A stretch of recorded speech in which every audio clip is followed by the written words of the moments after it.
G'day fellas and welcome to a casted game.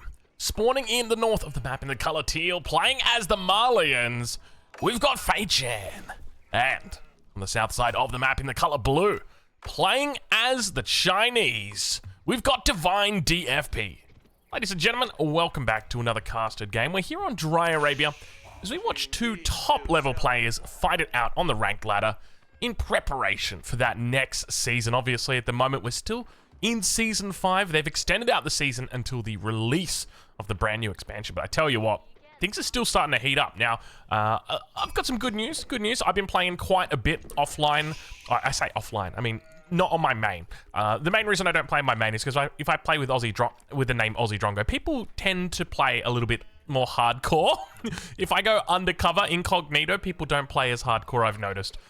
So I managed to hit Conqueror 3 again, just using Ottoman Fast Imperial. So I'm kind of curious whether you guys want to see some Fast Imperial strategies, maybe some videos coming out from me just with regard to that, because I've been loving it. I've been loving it so much. I'm hoping that we see Fast Imperial here. I don't think that we will, but there's a part of me that thinks that we might. You know, it's sort of been getting a little bit stronger in the meta. People have been realizing, well, hold on, I can just go Imperial Age, get all my elite upgrades, and I can roll over the top of you. And there's a lot of civilizations that can do it. We saw Faye do a pretty interesting strategy just last week where she was playing the French and she looked to take advantage of their Imperial Age landmark, the Red Palace, and the fact that it gets all those extra little attacks for your town centers, and they do a lot of damage. So who knows? Maybe there's some more Fast Imperial strategies that are going to be coming out, but I'm definitely enjoying it. I'm liking it a lot. Don't get me wrong. I love the feudal meta. I love booming. I'm a big boomer myself, but I think there's just something about a Fast Imperial that just kind of drives me crazy. Let's take a look at how Divine's done rather with his scouting path. 6 sheep coming in at the moment. Nice little scouting path. We'll check in with Faye and see how she's doing. Very, very similar scouting path as well. It looks like she's got a similar number of sheep. There you go, 7 sheep. So pretty even Stevens at the start. Just going to be going with the 6 houses to start her off, which is pretty standard. That's one straggler tree that you're chopping, but we do see that she is gathering more wood at the moment. So keep an eye out on what she looks to do, but I suspect it's probably just going to be a 7th house, maybe with a mining camp. Now, if you'd like to check out either of these creators, I'll leave links in the description to where you can watch them live over on Twitch. Faye's probably streaming right now. She streams an awful lot. Whenever I open up Twitch, it's like it's right in my recommended tab. It's like, there's Faye. Go check her out. And Divine, I haven't really seen Divine as much recently, so I don't know whether he hasn't just been streaming. I'll have to double check in with him and see how he's doing, but yeah, I haven't seen him as much. But anyway, I'll leave links in the description to where you can go and check them out. But let's talk a little bit about this matchup. Bit of a fun matchup. I think from the Chinese perspective, this is a matchup where you have to be watching what the Malian players are doing, whether they're looking to go Castle Age, whether they're looking to boom it up in the Feudal Age, because one of the things that is sort of emerging with the Malians at the moment is just this emphasis on cows. They're loving cows at the moment. They are getting it all going. We see one-base Malians happening all the time. So you see the 1 pit mine. Sometimes they'll move up to the 2nd pit mine, but just going heavy on cows from the beginning of the game.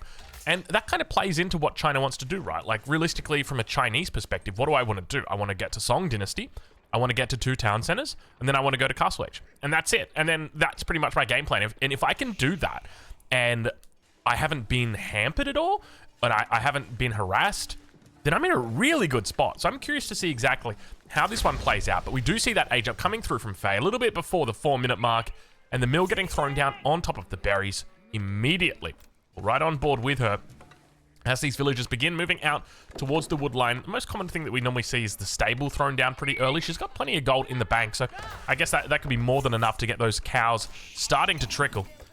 But we do start to see that villager moving out, so I suspect it's going to be a 2nd pit mine out over here. But look at this.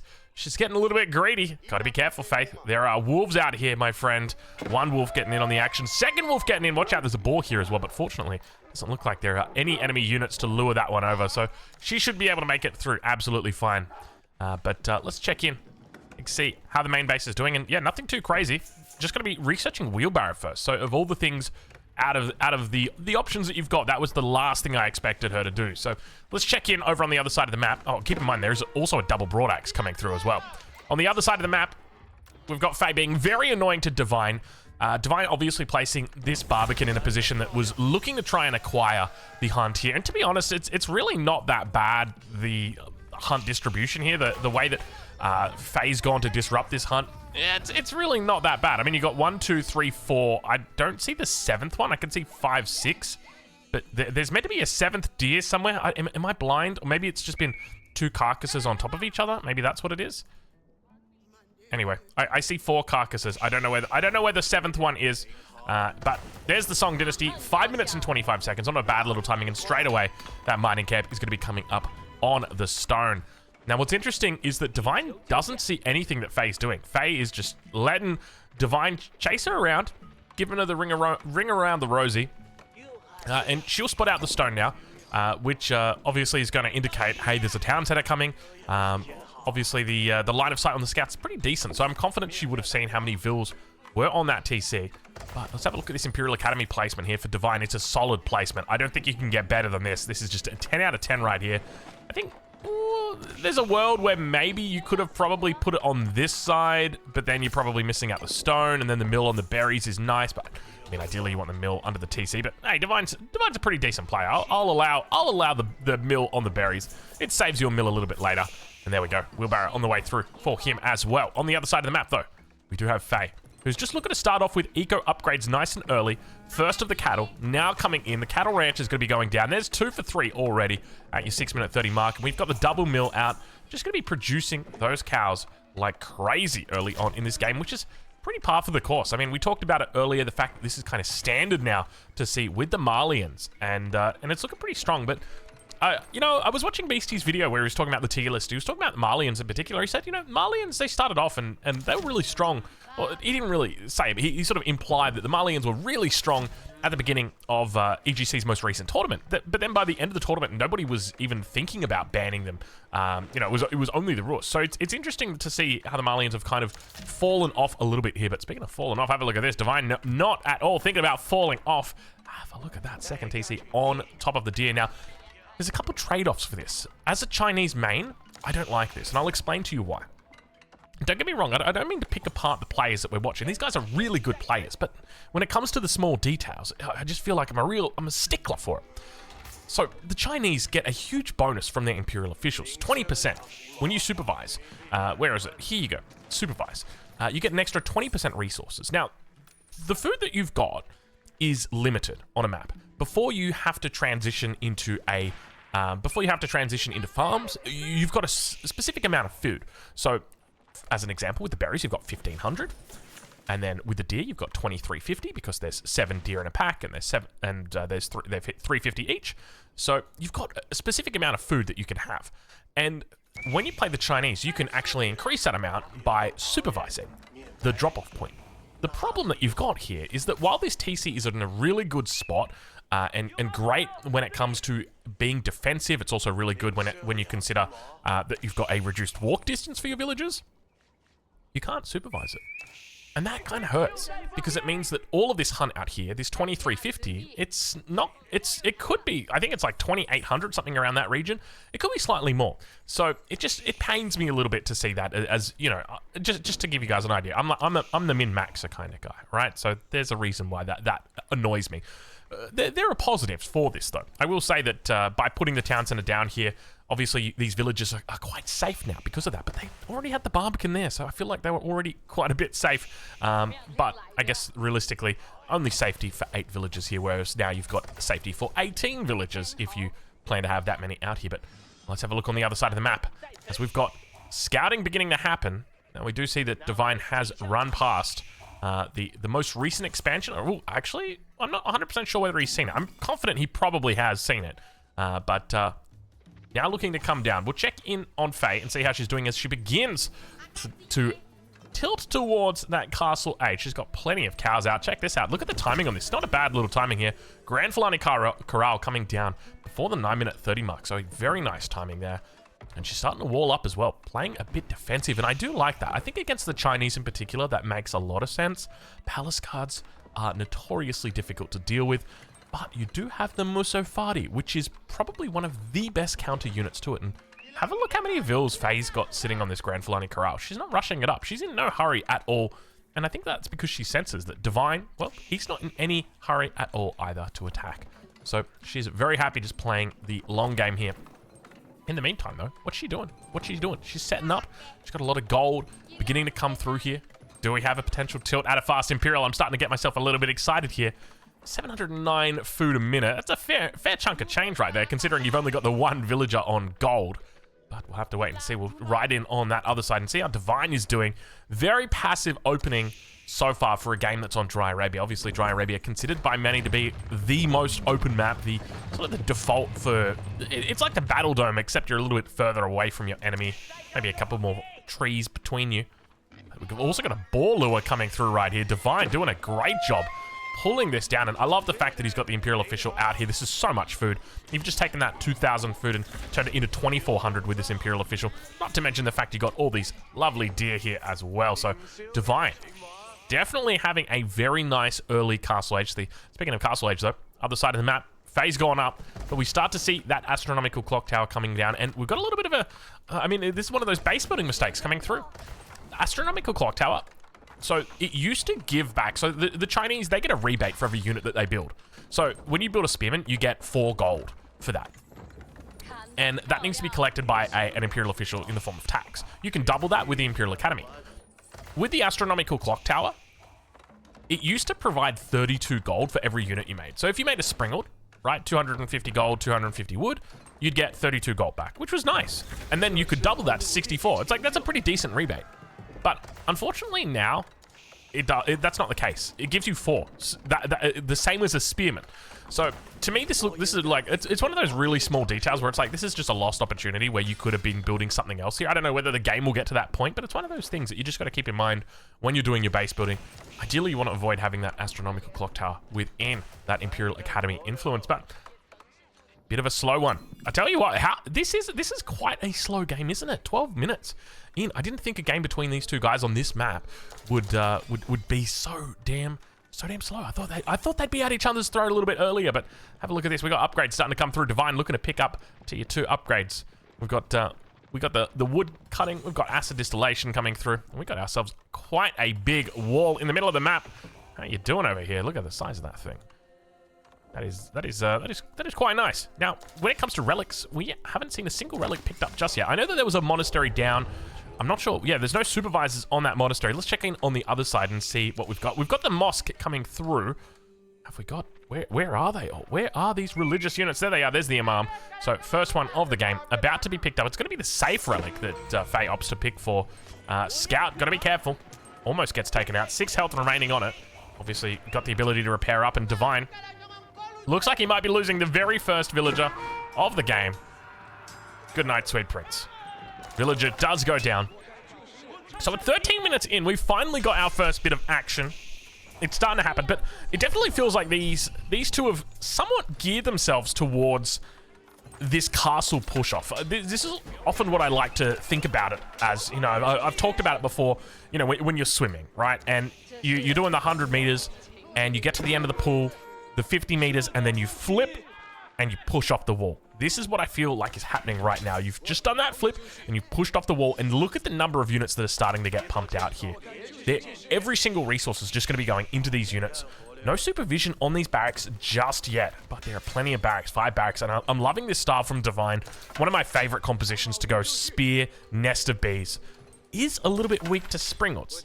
That's the only thing. So as long as you're aware of that and can play around it, then you'll be fine. But keep in mind, Faye does have access to the Culverin this game, and that's always something that you've got to be very, very careful of, because playing against the Culverin, it's never fun as a civilization without them.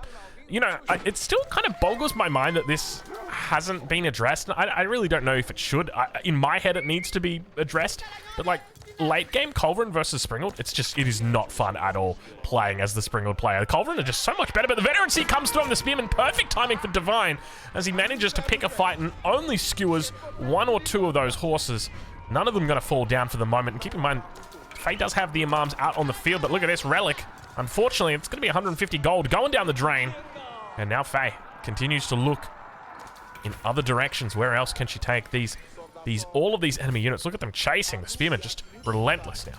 But on the other side of the map, that timing's starting to come through.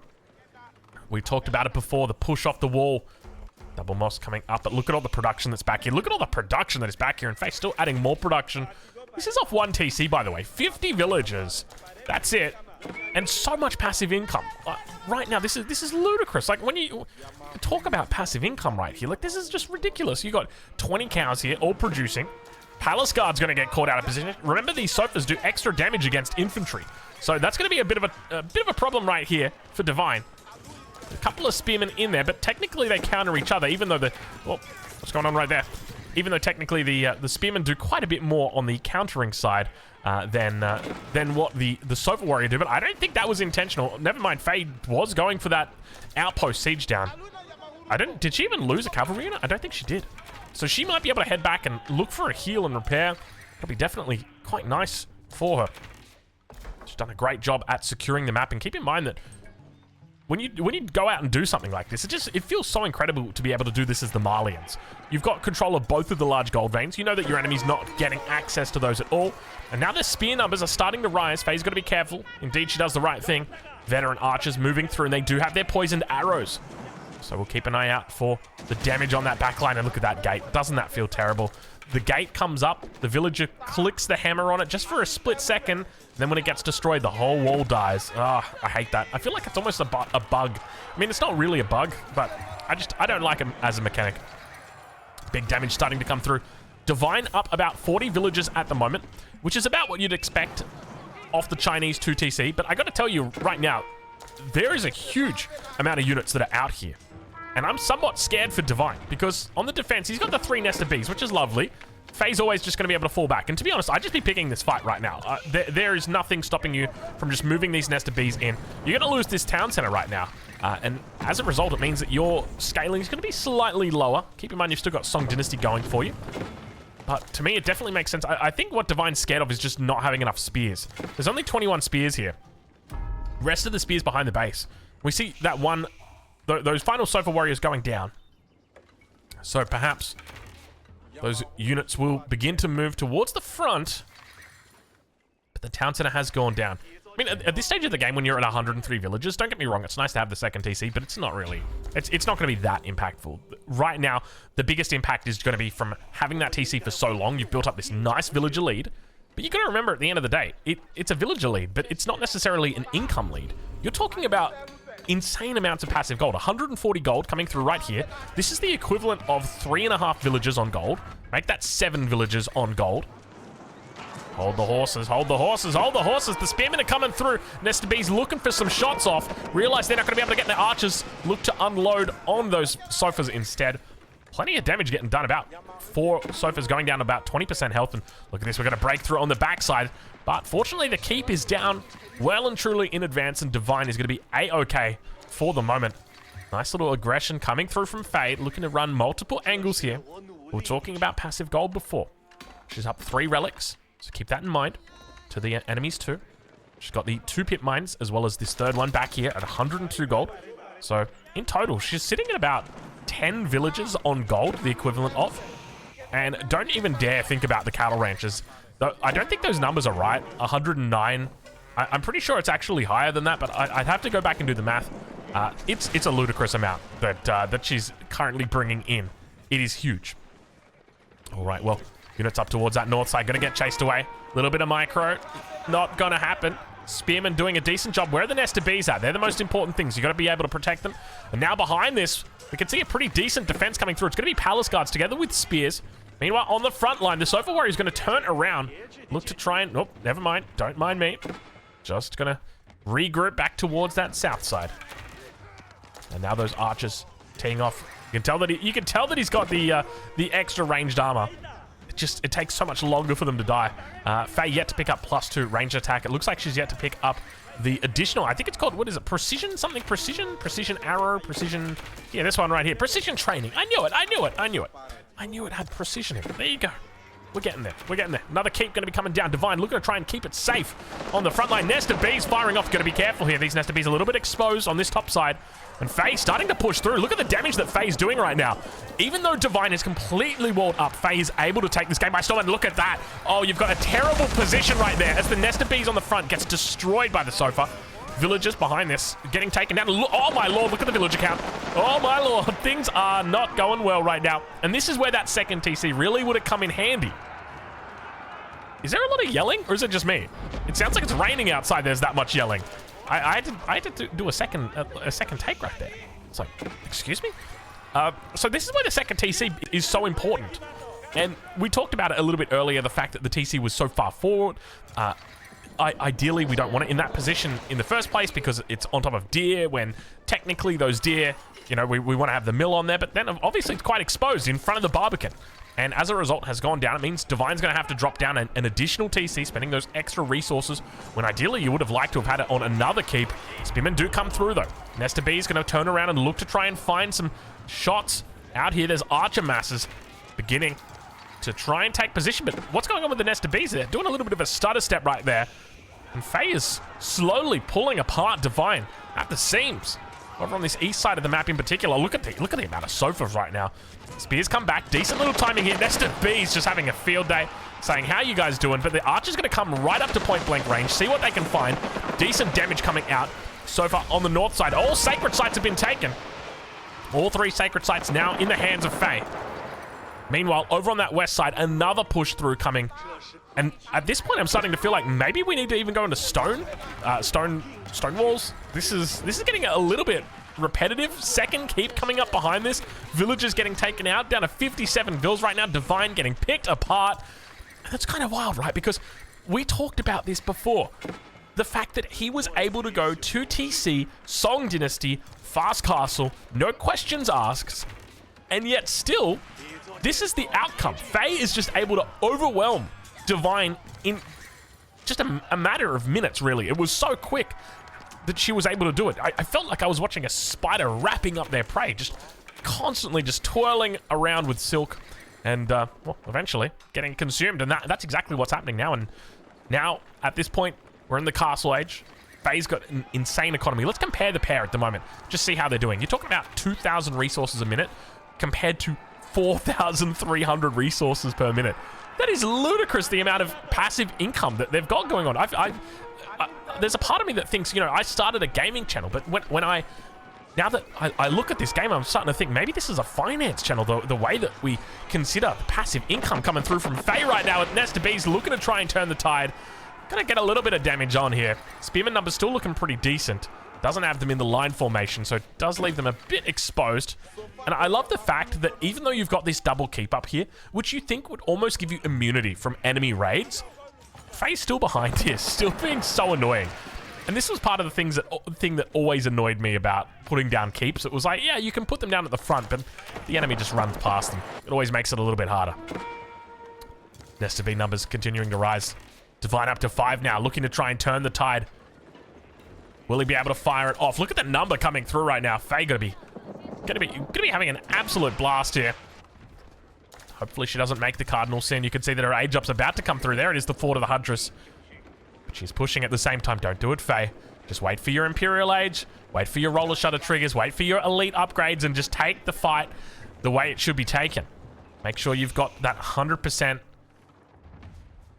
win chance. That's what you want. You want to take those percentage plays. Where's this Fort of the Huntress going? And why are these villagers taking so long to get there? Look at the size of this run. These guys are on a marathon right now to come out to this position. I mean, it makes sense. You want to try and secure the sacred victory. But for me, I just want to age up. I just want to age up right now. I would have just built this bad boy back at home. It's been a while. It's been a while we've been waiting for this Fort of the Huntress. Faye says, you know what? I don't need to wait any longer. Oh my god, look at the Spearman numbers. They're looking pretty decent. Spearmen are way too far away, though. You got to keep those Nesta Bees a little bit closer. And I think Divine's realized that he's going to need Springalds out. We start to see Clock Tower Springalds coming, as well as those normal Springalds. And we're gearing up for it. Fort of the Huntress, almost complete. Faye sitting at about 30 population until max. We're going to enter into the cinematic mode. I can feel she wants it. Is she going to go for it right now? She doesn't. Not yet. But now the push-out's coming. Once Divine sees the age up, he knows he needs to go straight away. Where are those Springalds? He needs to find the Springalds. He sees them. Looking for an unpack. Hits the front line. It's a big shot. Volley number 1 takes out the first Springald. Almost hits the second one. A little bit of damage done on that Nest of bees, he's got plenty of them here. Needs to keep pushing though. This is the most important time right now. Must keep pushing because that Imperial Age has come through. You cannot allow those Imperial upgrades to come through. The elite upgrades, the roller shutter triggers. If these upgrades come through, you will not win. This is fact. This is fact. You have to force this fight right now. Find any way that you possibly can. Chase them across the field. I don't know whether he's got his greased axles just yet. It does look like he does. Yes, he does have the greased axles, so wants to try and chase this fight as much as he can. Roller shutter triggers, 30 seconds away. Elite upgrades, 20 seconds away. Faye knows she needs to wait until that happens. But now that little push-in's coming through, not long to go. We'll keep an eye on those upgrades. About 30 seconds before roller shutter triggers. The numbers not looking their best for Faye. 4 on 4. And Divine continues to push forward, losing out a couple of spears, trying to neutralize the sacred site. Elite upgrades coming through. We can hear them. There they are. The golden helmets coming in on both of these units. Now it gets really difficult here for Divine because not only does he have to contest with elite units, but he's going to have to contest with the extra range on these Springalds. Sacred site slowly being neutralized. He knows this right here is the victory condition for Faye. If he can just stall it out, he'll be fine. But the roller shutter Springalds going to fire off, hitting the first of the nest of bees, able to micro it back. Second nest of bees goes down. Culverin also going to be coming out. Spears moving in on the front line. Nest of bees going to start to focus down. These archers doing a decent job, but the spearman numbers are starting to fall. Meanwhile, behind this, just continuing to take out all of the siege of the Chinese player. Springald barely staying alive and doing a decent job here, managing to keep the majority of the nest of bees alive. And hold your horses, ladies and gentlemen. It ain't over to the fat lady singing. Let me tell you, I may not be a lady, but I sure am fat, and I ain't singing just yet. Spearman numbers are starting to fall, though. Needs to pull them back. Losing all the Springalds, you need to return back to base. We need more Springalds, sir. The worst part is we need Imperial Age, and we've lost so many villages this game. We lost that second TC. We lost a lot of momentum from it, and now all of a sudden we're losing those Springalds on the back line. Look at the numbers coming through. Faye looking to step this out. 136 pop versus 129 pop. It is even Stevens here. 27 minutes into this game. Springald, no, you're a sacrifice for the Springald gods. Rest in peace, little Spring. Oh, you hate to see him go down that way, but you love to watch him leave. Anyway, where is that from? I think that's a quote from The Simpsons. I hate to see her go, but I love to watch her leave. It's probably not The Simpsons. That is way too MA 15 plus. That was the rating that we had in Australia, not for The Simpsons. At least not for most of The Simpsons episodes. But that's definitely a little bit too mature themed for your average bear. At this point, it might look even Stevens, right? 82 vills versus 82 vills. 3 relics versus 2 relics. Yeah, everything's going fine. And then you look at Divine and you're like, okay, Divine, you're sitting on about 3k resources a minute right now. At the same time, Faye sitting at about 5k. That's a huge difference. And now Faye looks to take the sacred sites again. Start the timers. Tithe Barn's coming through. All the upgrades on the way in for... Oh, it's just good game. Just good game. He just gives up. He says, I can't do it anymore. There you go. There's your final battle. I think he just realized. He knows that he's way too far behind. Imperial Age just gives too many advantages to the enemy, and he taps it out. Ladies and gentlemen, make sure you check these two creators out, and I'll catch you guys in the next one. Thank you so much for watching.